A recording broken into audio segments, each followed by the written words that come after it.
तीसरे हफ्ते में जंग लंबी होती जा रही है और लग ये रहा है कि जो दोनों ही फरीक हैं उन्हें समझ नहीं आ रही कि इस जंग को बंद कैसे करें। ट्रंप जो अमेरिकन प्रेसिडेंट हैं, इनका मुझे लगता है कि ये तो कोई इनसे धोखा हो गया, क्योंकि जो ये सोच के आए थे, इनके दिमाग में था कि शायद फ़ौरन ही ईरान में कोई रजीम चेंज हो जाएगी, वो हो नहीं सका। मुझे लगता है जो ईरान में प्रोटेस्ट कराए गए गवर्नमेंट के ख़िलाफ़, दे वर स्पॉन्सर्ड। लेकिन ईरान का लगता है कि उसने इस जंग के लिए अपने आप को प्रिपेयर किया हुआ था, जो कि एक बड़ी वाइज मूव है।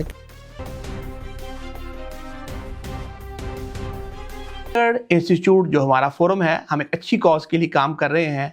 हमारे जितने भी फोरम्स हैं, चैनल्स हैं, यूट्यूब, इंस्टा, फेसबुक, ट्विटर और टिकटॉक, इनको आप लाइक कीजिए, फॉलो करें और शेयर करें। डॉक्टर साहब, अमेरिका इसराइल ईरान जंग तीसरे हफ्ते में दाखिल हो गई।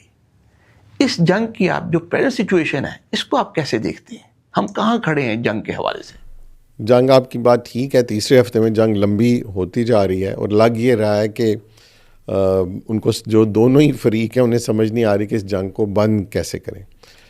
जंग जो प्रेजेंट सिचुएशन में जब हम देखते हैं तो देखें, ईरान तो अपने सर्वाइवल की जंग लड़ रहा है, जो साफ नज़र आता है ना, क्योंकि ईरान के ऊपर अटैक किया गया है, वो अपने आप को बचाने के लिए जो भी इक़दामात वो हो सकते हैं वो कर रहा है।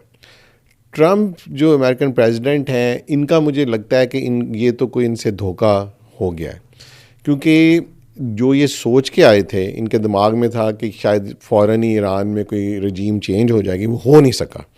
और अब अगर मैं एनालिसिस करूं थोड़ा पीछे जाके, तो मुझे लगता है जो ईरान में प्रोटेस्ट कराए गए गवर्नमेंट के ख़िलाफ़, they were sponsored may be by CIA और मोसाद टुगेदर, ताकि प्रेसिडेंट ट्रंप को ये बताया जाए कि जी जो बहुत लोग हैं वो गवर्नमेंट के बहुत ख़िलाफ़ हैं, जैसे ही हम कुछ करेंगे तो वो गवर्नमेंट को अगेंस्ट खड़े हो जाएंगे और गवर्नमेंट बदल जाएगी। तो इसलिए आप देखा प्रेसिडेंट ट्रंप यही कर रहे थे। दूसरा, जो तीसरी बात बड़ी इंपॉर्टेंट है कि ऐसे लगता है कि प्रेसिडेंट ट्रंप को या तो जानबूझकर ईरान की स्ट्रेंथ बताई नहीं गई, या ख़ुद उनकी इंटेलिजेंस एजेंसीज़ को नहीं पता था, जो कि बड़ा मुश्किल है उसको यकीन करना।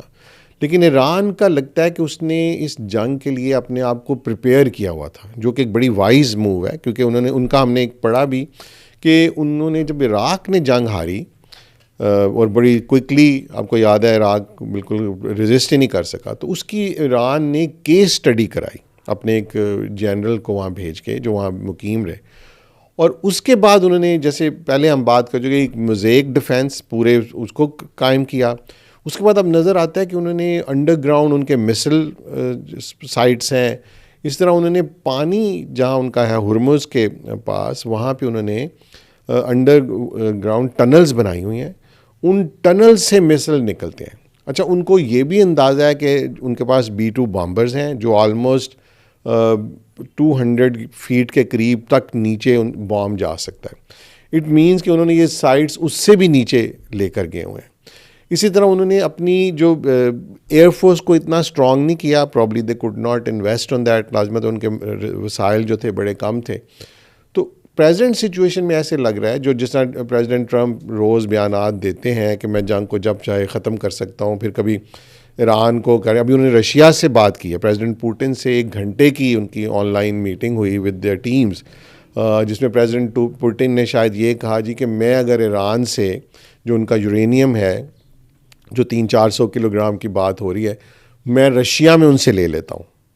तो प्रेसिडेंट ट्रंप ने ये कंडीशन नहीं मानी कि जंग बंद करने की, लेकिन ही seems like he is looking for a way out, क्योंकि बैक होम बहुत रेजिस्टेंस बढ़ता जा रहा है, बहुत वॉइसेस बढ़ती जा रही हैं जंग के ख़िलाफ़।